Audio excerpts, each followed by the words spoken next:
চৌগাছায় একাঙ্গী চাষে কৃষকের নতুন সম্ভাবনা।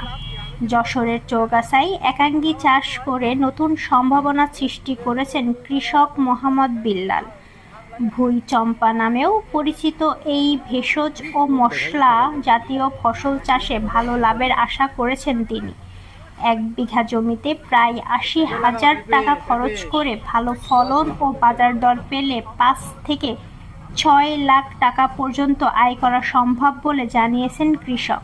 এটা হচ্ছে একাঙ্গী মশলা তৈরি হয়, মাছের চার হয়, বিভিন্ন ওষুধ তৈরি হয়।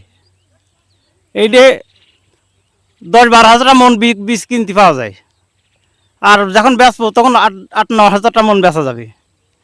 এই যে এই আবারটা যখন করতে হবে তখন ওষুধ পালা দিতে হবে, পচার ওষুধ দিতে হবে, পোকা যাতে না লাগে টাইম মতো নিড়তে হবে, সার মাটি দিতে হবে। একাঙ্গী শুধু মশলা হিসেবেই নয়, বিভিন্ন কাজেও ব্যবহার করা হয়। এশীয় ও চাইনিজ রান্নায়, বিশেষ করে স্যুপ ও কারিতে এর ব্যবহার রয়েছে।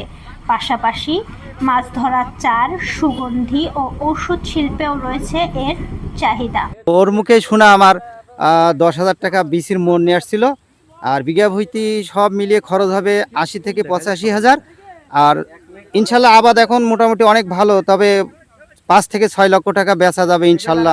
কৃষকদের মতে সঠিক পরিচর্যা, ভালো বীজ এবং বাজারজাতকরণের সুযোগ থাকলে একাঙ্গী হতে পারে চৌগাছার একটি লাভজনক বিকল্প ফসল। আদা হলুদ যেভাবে চাষ করা হয় সেটাই, এটা হচ্ছে যে মার্চ-এপ্রিল মাসে এটার বীজ বপন করতে হয় এবং আদা হলুদের মতো এটি ওই ফেব্রুয়ারি-মার্চ মাসে এটার উত্তোলন করা হয়। তো আমাদের দেশে যেহেতু এটি চাষ হচ্ছে, তো এটা আসলে খুবই সুখবর। আমাদের চৌগাছাতেও এটি সম্প্রসারণ হচ্ছে। তো আমরা আশা করব আমাদের কৃষক ভাইদের প্রতি পরামর্শ থাকবে, যেহেতু এটা একটি লাভজনক ফসল, এটির বাজারে মার্কেট ভ্যালু রয়েছে।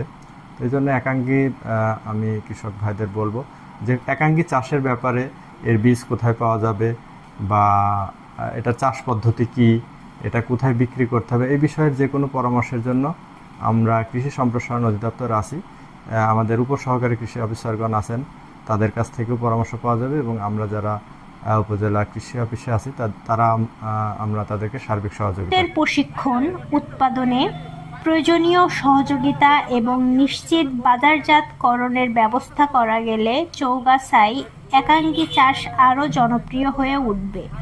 এতে কৃষকের আয় বাড়ার পাশাপাশি তৈরি হতে পারে নতুন কর্মসংস্থানের সুযোগ।